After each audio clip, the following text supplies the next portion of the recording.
Xitoy atkazchilar va niqob shirkatlar orqali Amerikaning sun'iy idrok texnikalari cheklamasidan o'zini qochirmoqda. Xitoyning janubidagi Shinjindagi sirliq o'rdaga o'xshash 20 mil uzunlikdagi bozor tasavvur qilg'ili bo'ldiganligi elektronlik mahsulotlarni sotadigan yaymalar bilan liq to'lgan edi. Bu bozordagi yaymachilarning dunyodagi eng olqishga erishgan texnikalarning biri bo'lgan sun'iy idrokning vujudga chiqishi uchun zarur bo'lgan mikro o'zak bilan ta'minlaydiganligi hech kimga sir emas. Holbuki Amerika bu xil o'zaklarning Xitoyning qo'liga tushib ketishining oldini olish halakchiligida yurmoqda.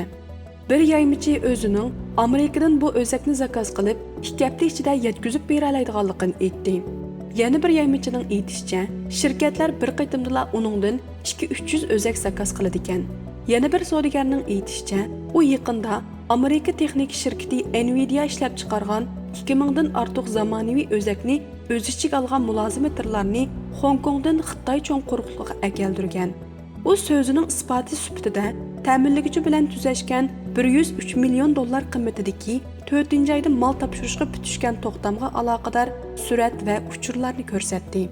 Amerika bu o'zaklarning eksportini kontrol qilishga urindi va ozdir ko'pdir muvaffaqiyatni qozondi. Shundaqdimi, New York vaqt gazeti cheklangan sun'iy idrok texnikasi savdosining hali ham davomlashayotganligini bayqadi. Bu Amerika Xitoy o'rtasidagi harbiy raqobat kunsir kuchayotgan mushu paytda Xitoyni Amerikaning cheklamasidan qutuldirishni maqsad qilgan yer shariviy urinishning bir qismidir. Amerikada ijod qilingan bu o'zaklar avtomatik haydaladigan avtomobil, paranglashish robotlari va tibbiy tadqiqot qatorliqlar uchun kam bo'lsa bo'lmaydi. Ular yana mudofaa texnikasining tez taraqqiy qilishini ilgari surib, Amerikada bu o'zaklar Xitoyning texmi ilg'or qurollarni taraqqiy qildirishiga to'g'ri hujumi qo'zg'ab, janggohda texmi tez qaror chiqarishiga yordam berish mumkin degan andishini paydo qildi. Ilgari e'lon qilingan bir parcha universitet tadqiqotiga ko'ra, Nvidia o'zaklari va Amerikaning boshqa texnikalari Xitoyning yadro qurollari, torpeda va boshqa qo'llanishchan harbiy programmalarni tadqiq qilishiga yordam bergan. 2022-yil 10-oydan boshlab Amerika tarixdan buyangi eng keng doiralik texnika qamollarining birini yo'lga qo'yib, sun'iy idrok o'zigi va ularni ishlab chiqadigan mashinalarni Xitoyga eksport qilishni chekladi.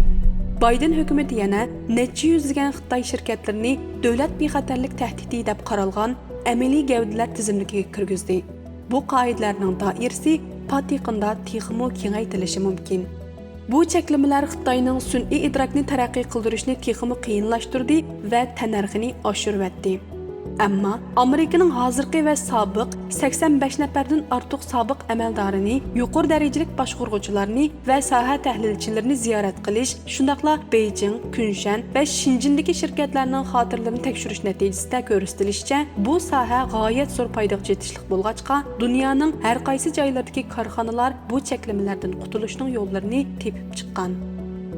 Bir misolda, Xitoyning yuqori darajalik boshqaruvchilari yangi shirkat qurish orqali Amerikaning cheklamalardan o'zini qochirgan bo'lib, bu shirkat hozir Xitoyning eng chong sun'iy idrok mulozimatorlarini ishlab chiqaruvchilarining biri. Shundaqla Nvidia, Intel va Microsoft shirkatlarining hamrohidir.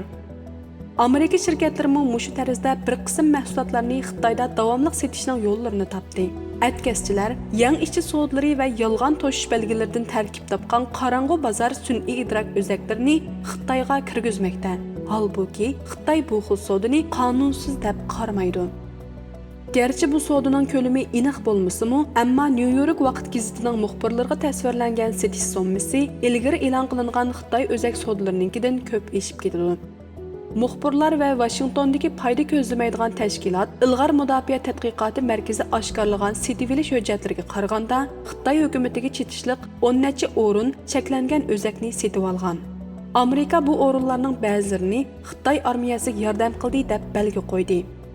Nvidia va boshqa Amerika shirkatlari o'zlarining cheklamiga amal qildiganligini, ammo taqsimot zanjiridagi hamma narsani kontrol qila olmaydiganligini aytdi. Nvidia shirkatining bu bozorda setilayotgan Amerika hukumati tarafidan Xitoyga setishi cheklangan o'zaklarining bevosita mazkur shirkatdan kelganligi to'g'risida hech qanday paket yo'q.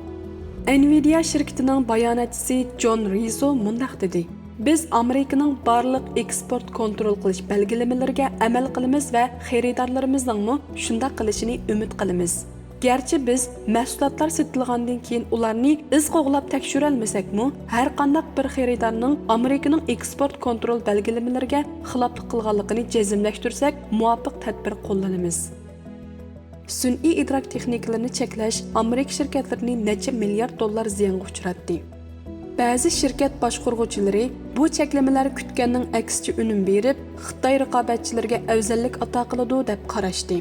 Amerika amaldorlari cheklash buyruqini yo'lga qo'yish zarur degan mavqeda ching turgan bo'lsa-mu, ammo bularning ijro qilish kuchining chekini sinaq qilayotganligini aytdi. Kuchaygan tashvish. Amerika Xitoyning Nvidia mikro o'zaklari orqali o'z armiyasini kuchaytirishga to'sqinlik qilish uchun bu xil o'zaklarning Xitoyga eksport qilinishini to'sishga urinmoqda. New York vaqt gazetining bayqishicha, Amerikaning davlat bexatarligi cheklamasiga qaramasdan Xitoyda yanada Nvidia o'zak savdosi davomlashmoqda. Nvidia va boshqa Amerika shirkatlari o'zlarining cheklamaga amal qilganligini, ammo taqsimot zanjiridagi hamma narsani kontrol qilolmaydiganligini bildirdi.